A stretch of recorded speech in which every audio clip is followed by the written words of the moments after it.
Hello guys, good evening to all of you. आशा है सभी आप ठीक होंगे।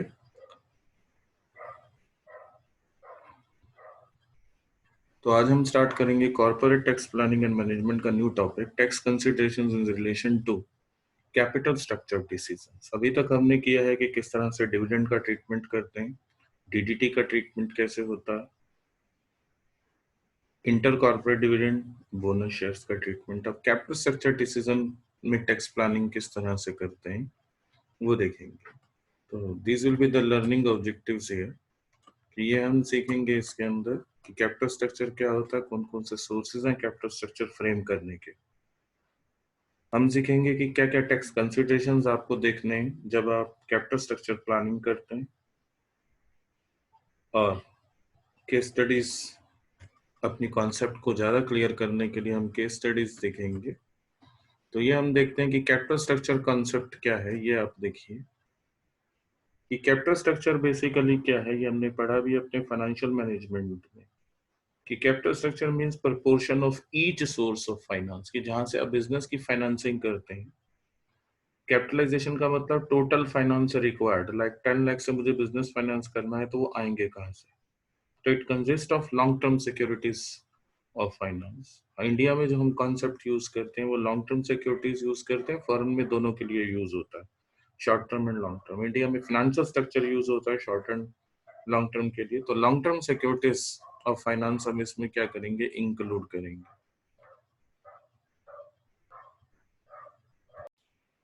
तो एसेट्स को फाइनेंस करने के लिए अपने बिजनेस की हमें क्या चाहिए, owned capital. This is a balance sheet. Assets and liabilities complete नहीं बनाई हमने, तो हमने तो फाइनेंसिंग दिखाना है, कैपिटल स्ट्रक्चर क्या होता है। तो दीज आर द सोर्सेज।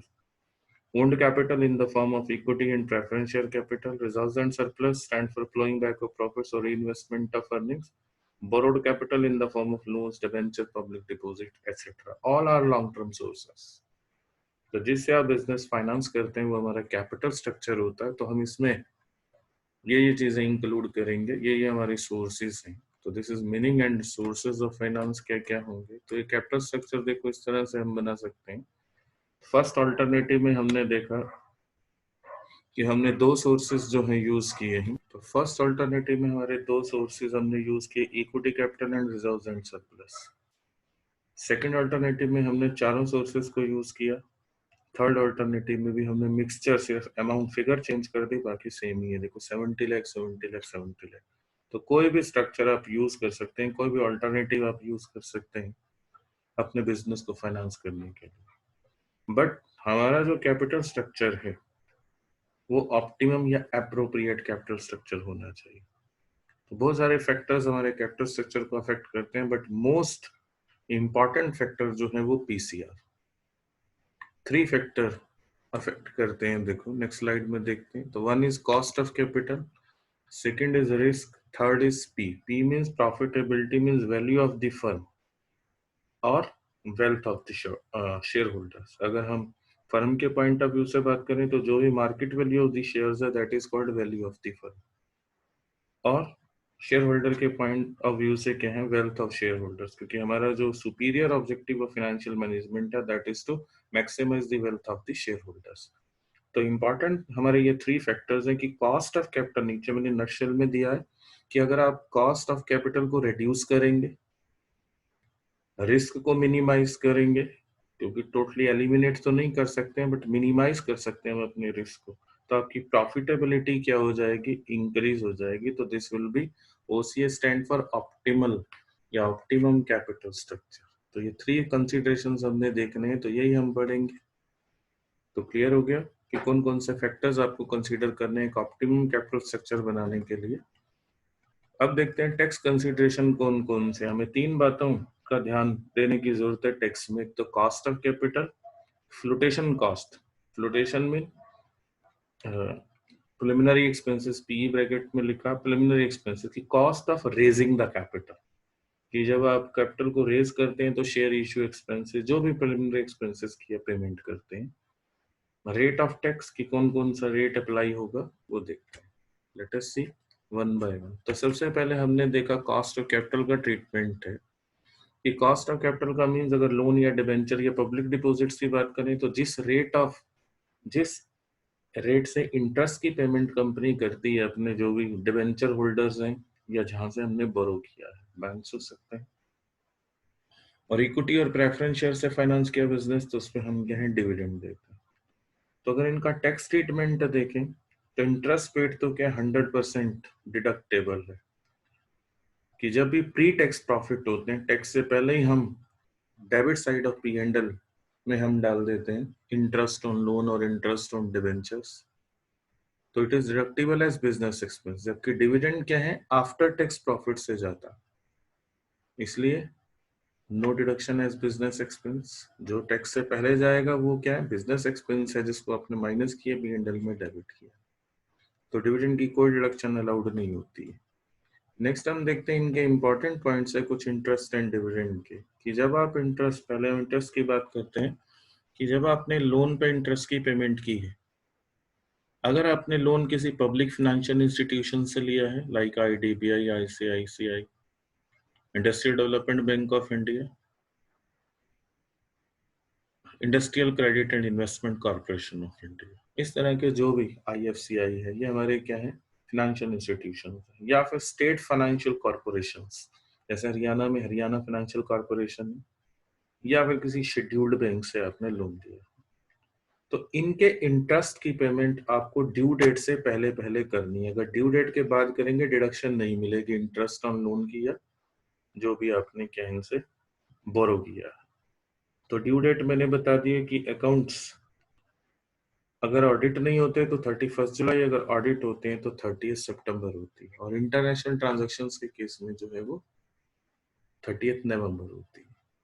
तो 43 भी ये कहता है कि अगर आपने पब्लिक फाइनेंशियल इंस्टीट्यूशन से, स्टेट फाइनेंशियल कॉर्पोरेशन से या शेड्यूल्ड बैंक से अगर लोन लिए हैं तो इनके इंटरेस्ट की पेमेंट इन डेट से पहले पहले करनी है, ऑन और before the due date of filing the return. अगर इससे पहले कर देंगे तो डिडक्शन अलाउड होगी। नेक्स्ट है देखो कि अभी वही कंटिन्यू चल रहा है कि इंटरेस्ट को पी एंड एल में डालते हैं but sometimes interest shall B capitalised. तो ये कुछ केसेस हैं देखो कि लोन आपने कब लिया, अगर आपने लोन लिया कमेंसमेंट ऑफ बिजनेस से पहले और या फिर एसेट को एक्वायर करने के लिए, तो these are the two conditions. तो अगर बिफोर द कमेंसमेंट हमने क्या है लोन ले लिया बिजनेस को स्टार्ट करने से पहले, तो this shall be treated as preliminary expense. तो प्रिलिमिनरी एक्सपेंसेस की जो डिडक्शन है 35D में वो आपको 5 years तक मिलती है। मीन जितना एक्सपेंस है डिवाइडेड बाय, मान लो 20,000 का इंटरेस्ट है डिवाइडेड बाय 5, तो 5 साल तक 4,000 का डिडक्शन आपको क्या है मिलेगा। तो अगर कमेंसमेंट ऑफ बिजनेस से पहले जो लोन लिया उस पर आप इंटरेस्ट की पेमेंट करते हैं तो that shall be treated as preliminary expense, तो 5 इंस्टॉलमेंट में उसकी डिडक्शन मिलेगी। अगर आपने एक्वायर एसेट को परचेज करने के लिए लोन लिया है तो दिस विल बी कैपिटलाइज, क्योंकि डेप्री से जब तक आप एसेट को पुट टू यूज नहीं करते हैं, मतलब उसको यूज नहीं करते, तब तक हम उसके एक्सपेंडिचर को जो है रिवेन्यू नहीं मानते, वो कैपिटल नेचर के होते हैं। तो interest shall be added to the cost of asset, जिस दिन से लोन लिया जब तक एसेट यूज नहीं हुई है तब तक का सारे का सारा इंटरेस्ट कैपिटलाइज हो जाएगा, मतलब कॉस्ट ऑफ मशीन में क्या होगा ऐड होगा। तो अब देखो ये क्लियर करने के लिए केस स्टडी है कि अक्षत लिमिटेड ने 6 लाख का लोन लिया 1/8/2018 को फाइनेंस कंपनी से मशीन को परचेज करने के लिए। कंपनी गॉट द मशीन, 28 दिसंबर को कंपनी को मशीन मिली, लेकिन कंपनी ने मशीन को यूज करना मतलब पुट टू यूज जो है वो 1/1/19 से। तो देखो मैंने दोनों पॉइंट इसके अंदर बता दिए कि अगर बिफोर द यूज है, बिफोर पुट टू यूज 1/8/2018 से 28 दिसंबर 2018 वही 31 दिसंबर 2018, तो 5 महीने का इंटरेस्ट बनता है 6 लाख पे, 10% रेट है तो 25,000। तो इसको हम क्या करेंगे कैपिटलाइज करेंगे, क्योंकि machine is not put to use here, तो मशीन को यूज करने के लिए नहीं डाला, तो कॉस्ट ऑफ मशीन में ऐड हो जाएगा। तो ऐड करने के बाद हम डेप्रिसिएशन क्या करेंगे चार्ज करेंगे। अब 1/1/19 से हमने इसको क्या कर लिया, यूज करना शुरू कर दिया। तो आफ्टर पुट टू यूज में हम इसको क्या करेंगे, रिवेन्यू नेचर का मानेंगे। P&L में हम इसको क्या करेंगे, डेबिट करेंगे। और business expense, as a business expense आपको क्या मिलेगी, डिडक्शन मिलेगी इसकी जो है। तो ये इस तरह हम इसका ट्रीटमेंट करते हैं कि कब आपने इंटरेस्ट को कैपिटलाइज करना और कब आपने इंटरेस्ट को कैपिटलाइज नहीं करना है। नेक्स्ट है, देखो डिविडेंड का ट्रीटमेंट आप किस तरह से करेंगे। अभी हमने इंटरेस्ट का देखा है, तो ऊपर वाला जो पार्ट है अभी वही चल रहा है कंटिन्यू, कि चाहे डिविडेंड इक्विटी शेयर्स पे पेमेंट किया या प्रेफरेंस शेयर्स पे आपने पेमेंट किया है, तो कोई डिडक्शन नहीं मिलेगी, बल्कि कंपनी इस पे क्या है, डीडीटी पेमेंट करेगी।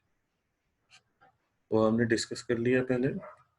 टैक्स ट्रीटमेंट, फ्लोटेशन कॉस्ट का हम किस तरह से करते हैं। फ्लोटेशन का means cost of raising the capital, कि जो भी प्रिलिमिनरी एक्सपेंसेस हैं, लाइक शेयर इश्यू एक्सपेंसेस है, discount on issue of debentures है, अंडरराइटिंग कमीशंस हैं, ये सारे के सारे हमारे क्या होंगे, फ्लोटेशन कॉस्ट में इंक्लूड होंगे।